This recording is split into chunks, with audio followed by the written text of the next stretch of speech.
नमस्कार मित्रों, मैं डॉक्टर कृति साहित्यिक कृति के यूट्यूब चैनल पर आपका स्वागत करती हूं और आशा करती हूं कि आपने मेरा वीडियो लाइक, शेयर और सब्सक्राइब कर लिया होगा। यदि अभी तक आपने मेरा चैनल सब्सक्राइब नहीं किया है तो सबसे पहले इसे सब्सक्राइब कर ले, क्योंकि मेरा जो चैनल है यह समय समय पर हिंदी रचनाओं, निबंधों, कहानी व उपन्यासों के सारांश को प्रस्तुत करता आया है, जिससे पाठ एवं कथा वस्तु को ठीक से सरलता से समझने में काफ़ी सुविधा होती है। इसी कड़ी को आगे बढ़ाते हुए आज मैं आप सबके लिए लेकर आई हूँ आचार्य रामचंद्र शुक्ल जी का प्रसिद्ध निबंध लोभ और प्रीति, जो कि उनके निबंध संग्रह चिंतामणि में संग्रहित है। आचार्य रामचंद्र शुक्ल जी लिखते हैं, जिस प्रकार की भी वस्तु जिससे हमें सुख व आनंद मिलता है, अर्थात सुख एवं आनंद की अनुभूति होती है, ऐसी वस्तु की कमी का अनुभव होते ही उसे प्राप्त कर लेने की अथवा उसे बचा लेने की जो तीव्र इच्छा जग पड़ती है, यह भाव लोभ कहलाता है।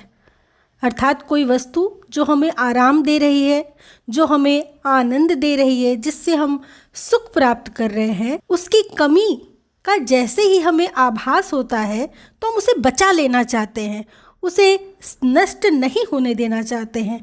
ऐसी ही भावना लोभ कहलाती है। शुक्ल जी कहते हैं कि दूसरे की वस्तु का लोभ करके लोग उसे लेना चाहते हैं, वहीं अपनी वस्तु के प्रति लोभ होने से लोग उसे देना या नष्ट नहीं होने देना चाहते। जो सुख या आनंद प्राप्त किया जा सकता है, अभाव के कारण यदि प्राप्त नहीं हो पाया, इस अभाव की कल्पना जब होती है या जब उसका अनुभव होता है, वहीं से लोभ की उत्पत्ति होती है। इसके सुख देने वाले एवं दुख देने वाले दोनों पक्ष होते हैं। जब लोभ उस वस्तु के प्रति होता है जो अब तक हमें प्राप्त नहीं हो पाया है, तब तो वहाँ दुख ही है।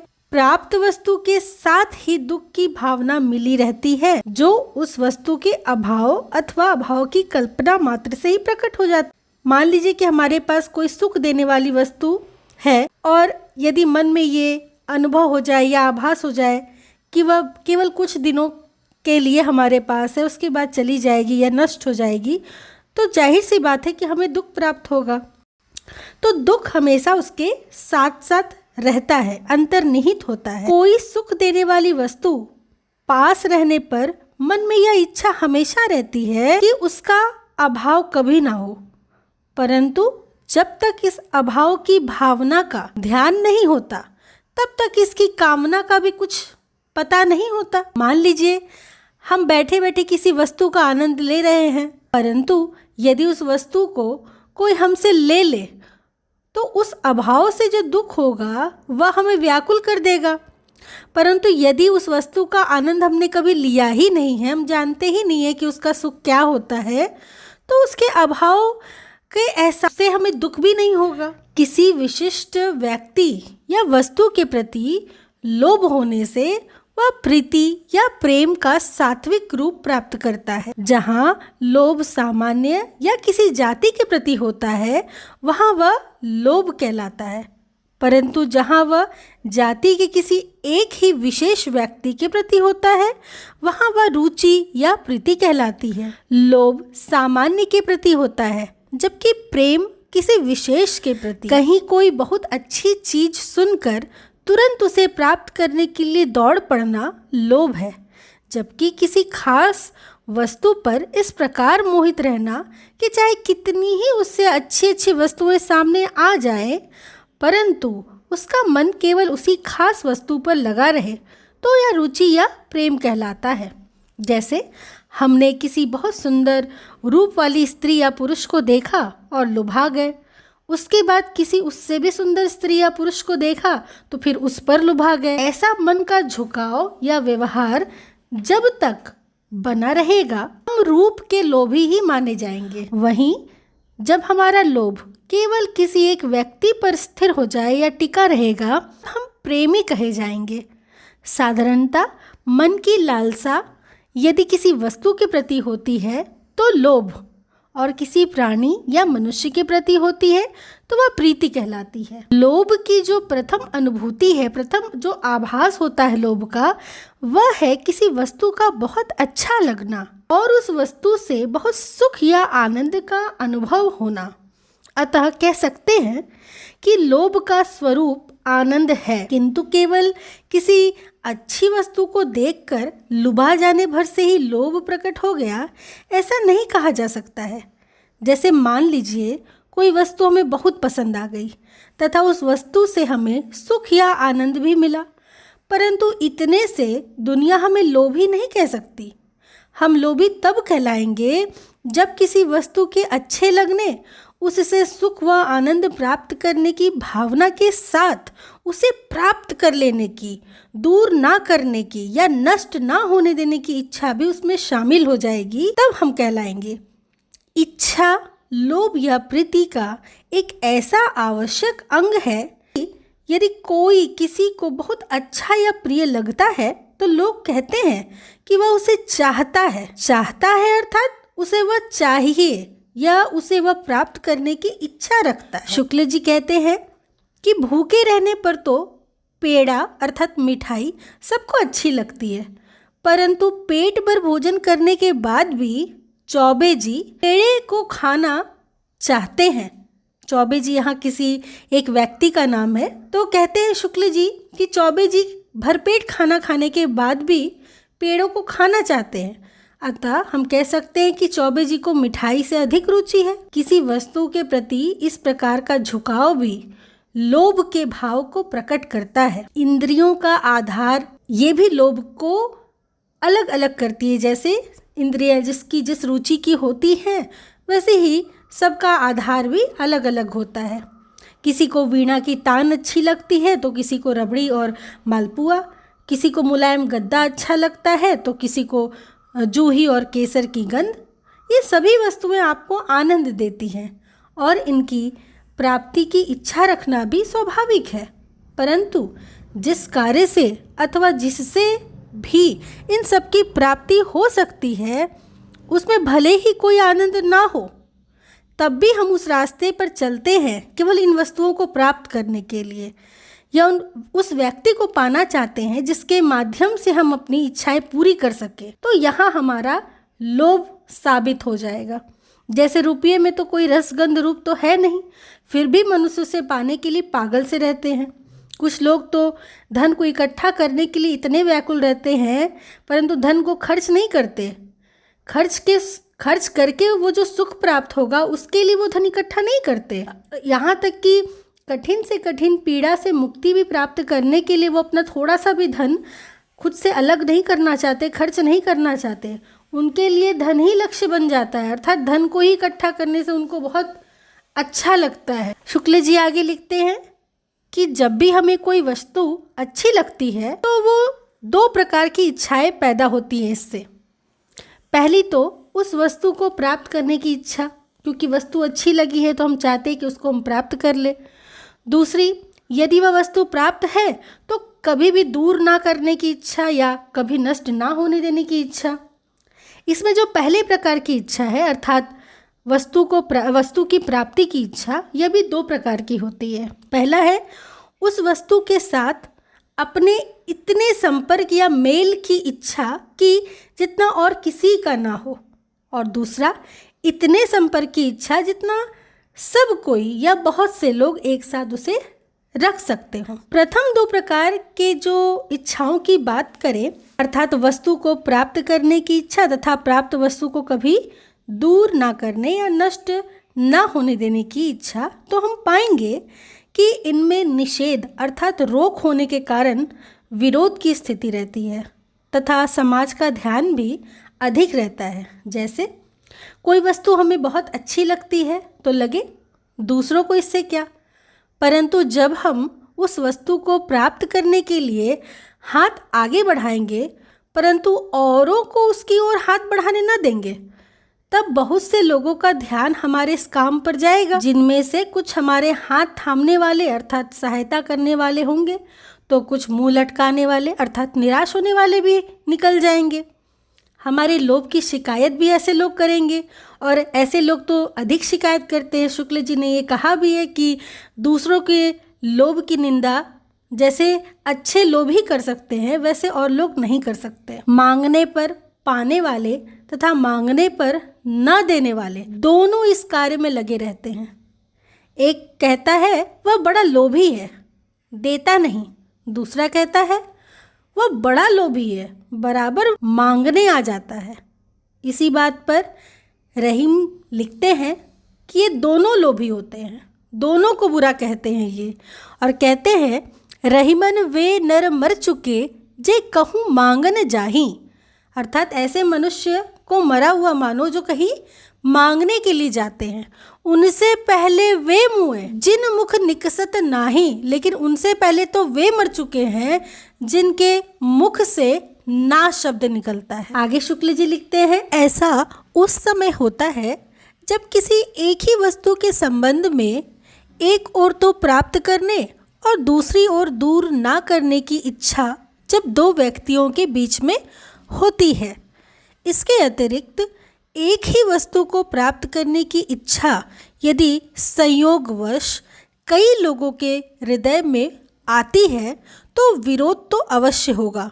सारांश यह है कि किसी भी अवस्था में यदि दोनों के मन में लोभ उत्पन्न हो जाए किसी एक लक्ष्य को प्राप्त करने के लिए, तो लोभी एक दूसरे को परेशान तो जरूर करेंगे ही और एक दूसरे को व्याकुल भी करेंगे। ऐसी किसी वस्तु की प्राप्ति की इच्छा जिस पे एक प्रकार से रोक है या विरोध है समाज के द्वारा, ऐसी कोई इच्छा जो लोभ की निर्दोष है या फिर उसमें दोष है या केवल लोभ के विषय पर निर्भर करती है। शुक्ल जी कहते हैं कि लोभ के विषय भी दो प्रकार के होते हैं, एक सामान्य और दूसरा विशेष।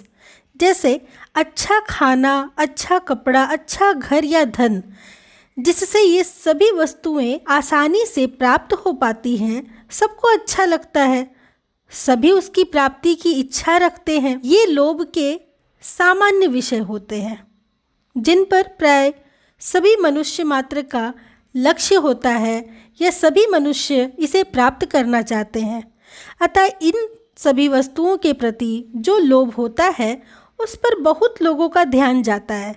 पर यदि किसी को गुलाब जामुन या विशेष कोई बूटी की छींट बहुत अच्छी लगे और वो उसे प्राप्त करना या ना देना चाहे, तो उसके इस लोभ पर बहुत कम लोगों का ध्यान जाएगा, और जिसका ध्यान जाएगा भी वह उन्हें विशेष खटकेगा नहीं, क्योंकि वह उसका किसी विशेष पर लोभ है जिससे सामान्य का कोई सरोकार इतना नहीं है। ऐसे लोभ को वो रुचि कह सकते हैं कि भाई इस व्यक्ति की ये रुचि है, इसको ये ज़्यादा पसंद है। सबको जिसकी हाय हाय होती है, सब जिसको पाना या रखना चाहते हैं, वह बहुत से लोगों को एक ही जगह पर लाकर खड़ा कर देता है, जहां एक दूसरे की बहुत सारी गतिविधियां, बहुत सारे अवरोधों पर, बहुत सारे कार्यों पर बहुत कड़ी नज़र रखी जाती है। शुक्ल जी लिखते हैं कि यदि मनुष्य समाज में सबके लक्ष्य लोभ के लिए भिन्न भिन्न होते तो लोभ को बुरा कहने वाला कोई मिलता ही नहीं। यदि एक साथ रहने वाले 10 आदमियों से कोई गाय बहुत चाहता, कोई घोड़ा, कोई कपड़ा, कोई ईंट, कोई पत्थर, कोई सोना, कोई चांदी, कोई तांबा, और इन वस्तुओं में से किसी को विशेष वस्तुओं को प्राप्त कराने की कृत्रिम शक्ति अर्थात पैसा, यही एक कृत्रिम शक्ति है जिसके माध्यम से हम ये सब प्राप्त करते हैं, तो ये जो कृत्रिम शक्ति है ये नहीं दी गई होती तो लोभ एक दूसरे को कभी कष्ट नहीं पहुंचाता। और दूसरी बात यह होती कि लोभ का एक बुरा लक्षण जो असंतोष के रूप में समाज में व्याप्त है, उसकी भी एक सीमा हो जाती। कोई कितनी गाय रखता, कितने घोड़े बांधता, कहाँ तक सोना चांदी इकट्ठा करता, एक सीमा होती हर चीज की। पर ये जो कठिनता है, इसको दूर करने के लिए मनुष्यों ने एक प्रकार की धातु का उपयोग किया और सभी इसी धातु की दौड़ में लग गए। क्योंकि सबके लक्ष्य एक जैसे थे, इसलिए समाज में किसी की भी वृद्धि एक दूसरे को खटकने लगी। एक ही को चाहने वाले बहुत से हो गए तो तो फिर किसी एक की चाहत दूसरे को कहाँ पसंद आएगी। लक्ष्मी की मूर्तें सभी धातुमय हो गई, उपासक सब पत्थर के हो गए। धीरे धीरे यह दशा आ गई कि जो बातें पारस्परिक प्रेम की दृष्टि से, धर्म की दृष्टि से की जाती थी, वे भी रुपए पैसे की दृष्टि से होने लगी। आजकल तो बहुत सी बातें केवल धातुओं के ऊपर ठहरा दी गई है। पैसे से राज सम्मान की प्राप्ति, विद्या की प्राप्ति, न्याय की प्राप्ति सब कुछ देखी जा सकती है। जिसके पास जितना रुपया है वह बड़े से बड़े विद्यालय में अपने बच्चों को भेजता है, न्यायालय में फीस देकर अपने मुकदमे दाखिल कर सकता है, अत्यंत कायर होकर भी बहादुर कहलाता है। राजधर्म या आचार्य धर्म या वीर धर्म सब पर सोने का पानी फिर गया है, सब पैसे के धर्म पर चल रहे हैं। चारों ओर धर्म का इतना बोलबाला हो गया है कि ये हर क्षेत्र को प्रभावित करता है, साथ ही अपना क्षेत्र विस्तृत भी करता आ रहा है। ब्राह्मण धर्म हो या छात्र धर्म, धन के कारण ये सब कुछ धर्म लोप हो चुका है, अर्थात इन सब का लुप्त होना देखा जा सकता है, समाप्त होना देखा जा सकता है।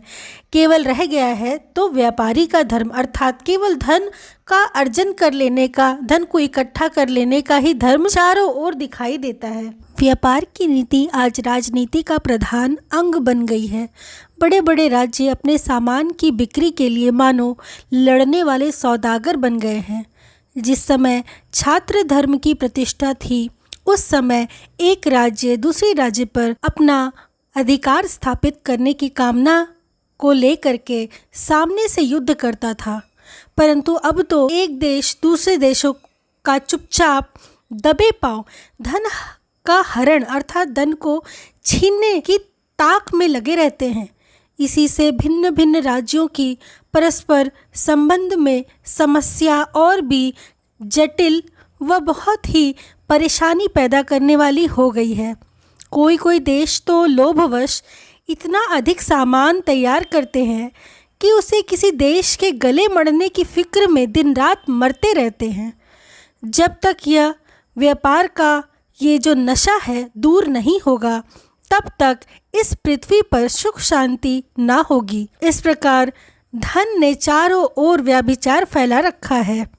सामान्यतः लोभ जितना संकुचित होगा, जितना कम होगा, उसके भीतर जितनी कम वस्तुएं आएंगी, लोभ का दोष उतना ही कम होगा। जैसे किसी व्यक्ति को यदि अच्छे भोजन की बहुत अधिक चाह है तो उसे अधिक दोष होगा, किंतु यदि उस चाहने में उसे मिठाई ज़्यादा पसंद है तो उसका दोष कुछ कम हो जाएगा। उस मिठाई में भी अगर उसको कोई खास मिठाई, मान लीजिए गुलाब जामुन पसंद है, तो उसका दोष कुछ और भी अधिक कम हो जाएगा। इस प्रकार जब बहुत सारी वस्तुएं रखी हैं, उनमें से कोई एक किसी को पसंद आ जाए तो लोभ बहुत कम दोषपूर्ण कहलाएगा।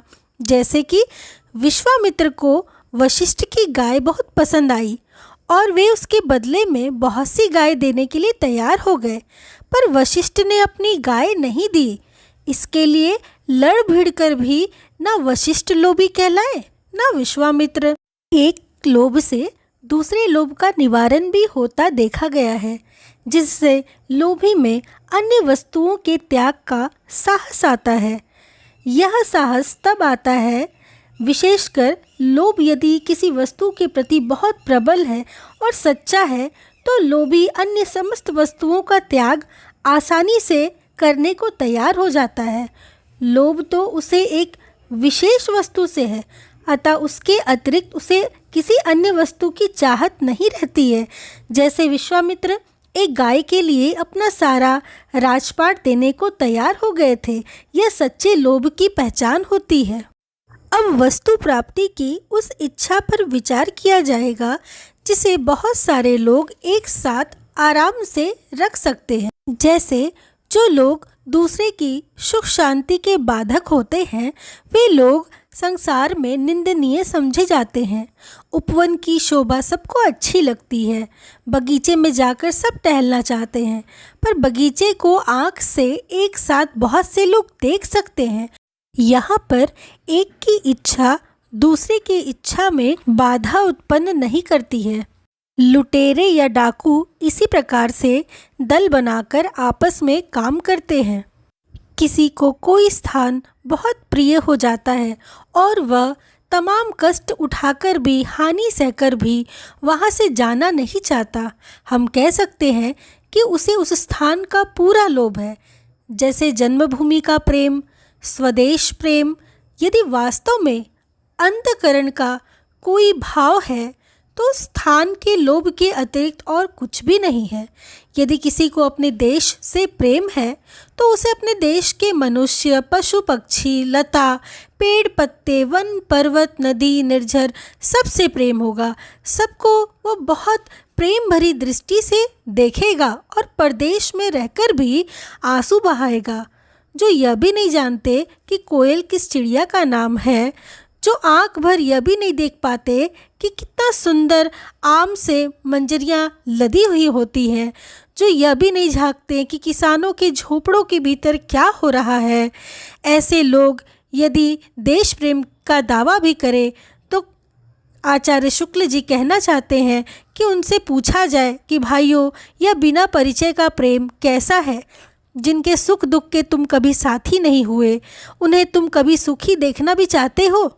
यह समझते नहीं बनता है। दूर बैठे बैठे विलायती बोली बोलने वाले प्रेम का नाम क्या जाने। प्रेम कोई हिसाब किताब की बात नहीं है। हिसाब किताब करने वाले तो भाड़े पर भी मिल जाते हैं, पर प्रेम करने वाले नहीं। हिसाब किताब से देश की दशा का ज्ञान केवल हो सकता है, लेकिन किसी के हित का साधन या का कोई रास्ता नहीं निकाला जा सकता। अब पूछिए कि जिनमें यह देश प्रेम नहीं है, क्या उनमें भी किसी प्रकार यह हो सकता है? तो हाँ, यह हो सकता है। और कैसे हो सकता है? तो वह हो सकता है परिचय से, साथ से। जिस प्रकार लोभ के साथ होने से एक लोभ की इच्छा पैदा हो जाती है, उसी प्रकार साथ रहने पर प्रेम की इच्छा पैदा हो जाती है। जिस स्थान पर कोई बहुत दिनों तक रहता है, उसे छोड़ते हुए दुख होता है। पशु और बालक भी जिनके साथ अधिक रहते हैं, उन्हें वह अधिक पहचानते हैं, उनसे उनका परिचय अधिक होता है। परंतु आजकल इस प्रकार का परिचय बड़े बाबुओं के लिए लज्जा का विषय बन गया है। उदाहरण प्रस्तुत करते हुए आचार्य शुक्ल कहते हैं कि वसंत का समय था, महुए चारों ओर टपक रहे थे। मेरे मुंह से अचानक निकला, महुओं की कैसी मीठी महक आ रही है। इस पर एक लखनवी महाशय ने मुझे रोककर कहा, यहाँ महुए सहुए का नाम न लीजिए, लोग देहाती समझेंगे। मैं चुप हो गया, समझ गया कि महुए का नाम जानने से ये बाबूपन में बड़ा भारी बट्टा लगता है। वस्तु की प्राप्ति की इच्छा पर तो बात हो गई। अब हम बात करेंगे शुक्ल जी के अनुसार, जो वस्तु है उसे बने देने रहने की इच्छा, अर्थात उसकी रक्षा की इच्छा, जिसके कारण व्यक्ति उस वस्तु को दूर नहीं करने देना चाहता या दूर नहीं होने देना चाहता या उसे नष्ट नहीं होने देना चाहता, वह किसी और को सौंपना भी नहीं चाहता। जैसे कोई बहुत मीठे आम का पेड़ है जिसका फल सब लोग खाते हैं और जिसकी रखवाली सब लोग करते हैं। यदि उनमें से कोई एक अकेले उसकी रखवाली करने चले और किसी को पास न आने दे तो सब लोग मिलकर उसका विरोध करेंगे। परंतु कभी कभी यह अकेली रक्षा की इच्छा इसलिए भी उत्पन्न होती है कि व्यक्ति को किसी और पर विश्वास नहीं है, और यह भावना इसलिए उत्पन्न होती है व्यक्ति में क्योंकि उसका लोभ या प्रीति उस वस्तु के प्रति अत्यधिक उत्पन्न हो गई है। वहीं यदि लोभ की वस्तु एक ऐसी वस्तु है जिससे सबको सुख और आनंद प्राप्त होता है, तो ऐसा होने पर उस वस्तु पर ध्यान सबका अधिक लगा रहेगा और सबका ध्यान लगे रहने के कारण रक्षा के भाव के ही बरक्स एकता भी बनी रहेगी। जैसे 10 आदमी, सबकी एक ही इच्छा है कि कोई मंदिर बने और गिरने पड़ने ना पाए वह, अथवा वह उन्नत और सुसज्जित बने, यह सबकी इच्छा रहेगी।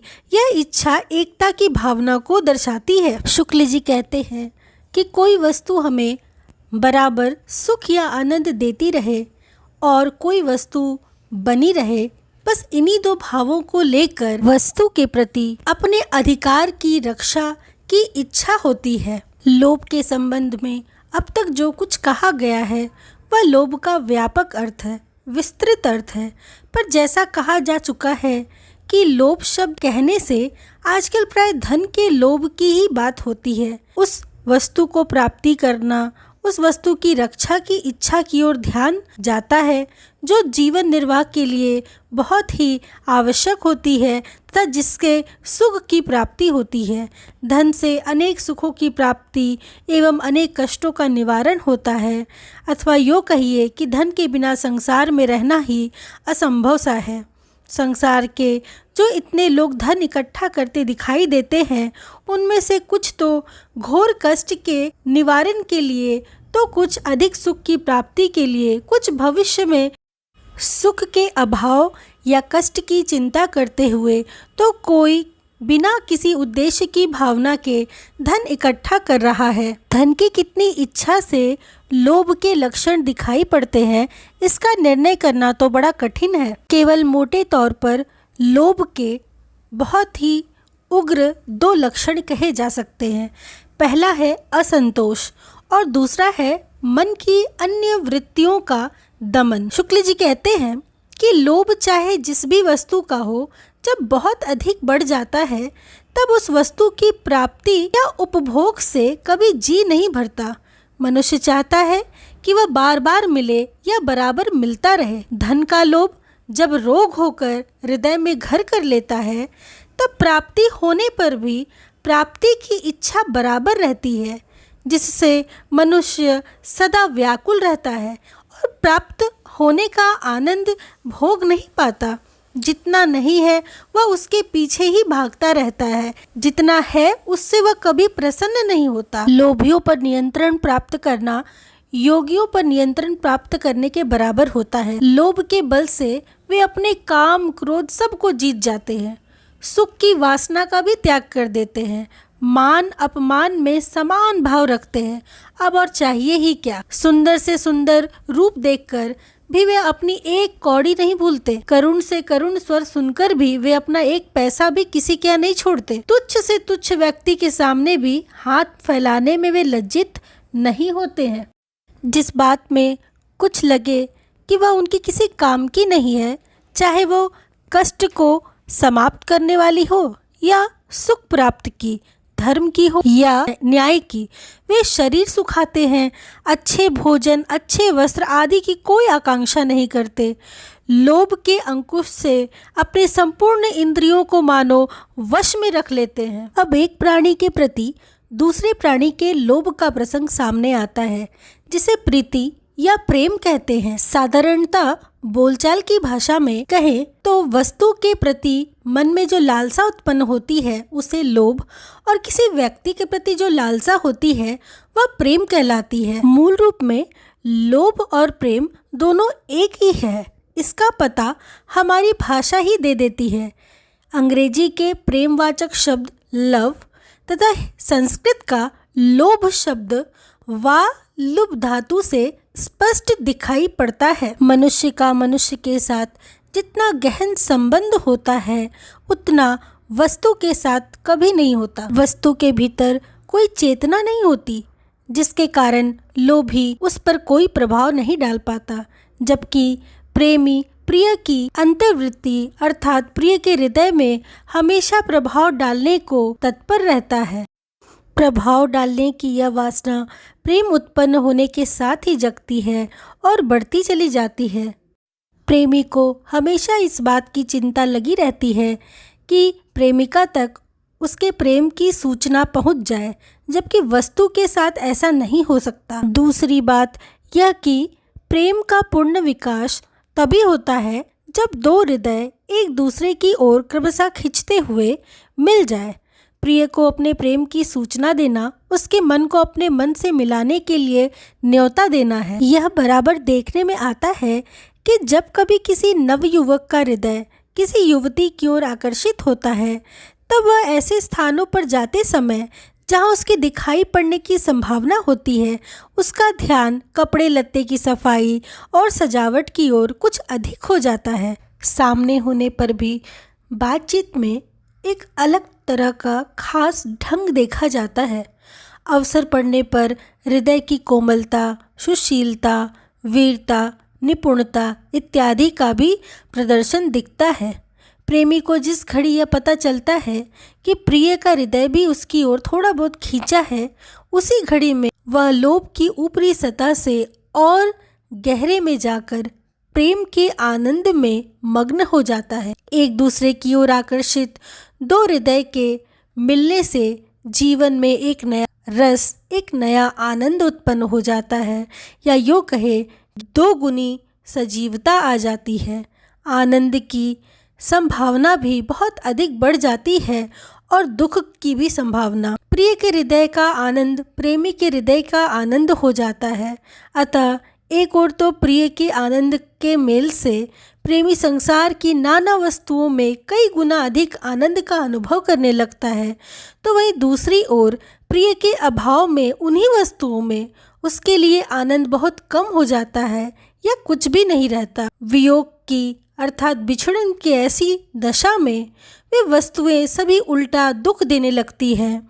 होते होते यहाँ तक हो जाता है कि प्रेमी के लिए प्रिय के आनंद से अलग आनंद कुछ रहता ही नहीं है। प्रिय के आनंद में ही वह अपना सब कुछ आनंद ढूंढता रहता है। दो हृदय की यह अभिन्नता जीवन की एकता के पथ पर आगे बढ़ती है और यही प्रेम का रहस्यपूर्ण महत्व है। प्रेम का दूसरा स्वरूप वह है जो अपना मधुर प्रकाश जीवन यात्रा के नाना पथों में फैलाता चला जा रहा है। भारतीय प्रबंध काव्यों में यह विशेषता देखी गई है। युद्ध और प्रेम कविता का प्रसंग भी रहा है। वीर काल के काव्यों में श्रृंगार और वीरता का अत्यंत मनोहर समन्वय भी पाया गया है। आदि कवि वाल्मीकि ने राम और सीता के प्रेम का विकास मिथिला में न दिखाकर, अयोध्या के महलों के बीच में न दिखाकर, दंडकारण्य के विस्तृत कर्म क्षेत्र के बीच दिखाया है। उनका प्रेम इसी प्रकार जीवन यात्रा के मार्ग में मधुरता को फैला रहा है। वह किसी कोने में प्रेम की आहें भरता हुआ नहीं दिखता। राम और सीता के प्रेम की आभा से मानो सारे कटीले रास्ते सुंदर पुष्पों से भर गए हैं।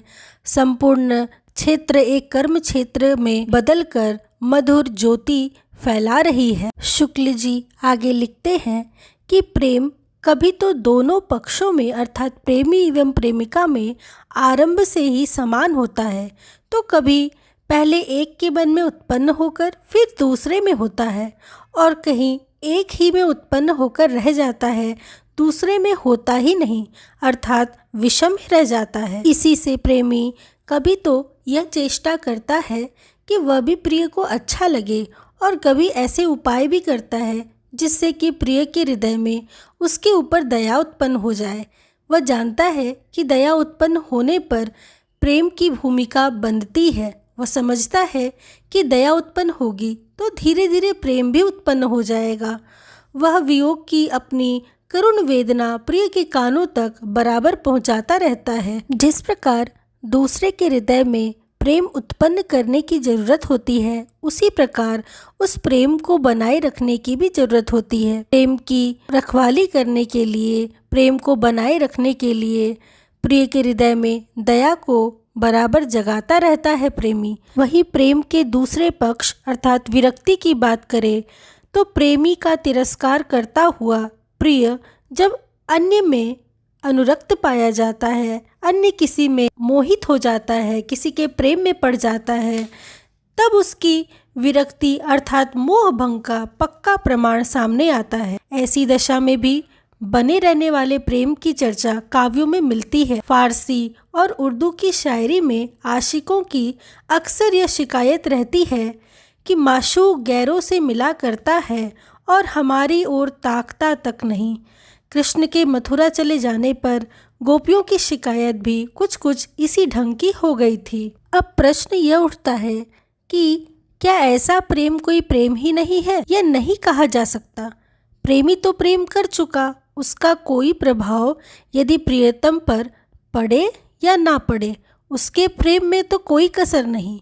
प्रिय यदि उससे प्रेम करके उसकी आत्मा को संतुष्ट नहीं करता तो इसमें उसका कोई दोष नहीं है। इस स्थिति में पहुंचा हुआ प्रेमी अपनी प्रियतमा से कुछ नहीं चाहता, कुछ नहीं मांगता, केवल यही चाहता है प्रिय से नहीं, ईश्वर से, कि हमारा प्रिय बस बना रहे और हमें ऐसा ही प्रिय रहे। ऐसे प्रेमी के लिए अपने प्रिय के सुख से अलग और कोई सुख नहीं होता है।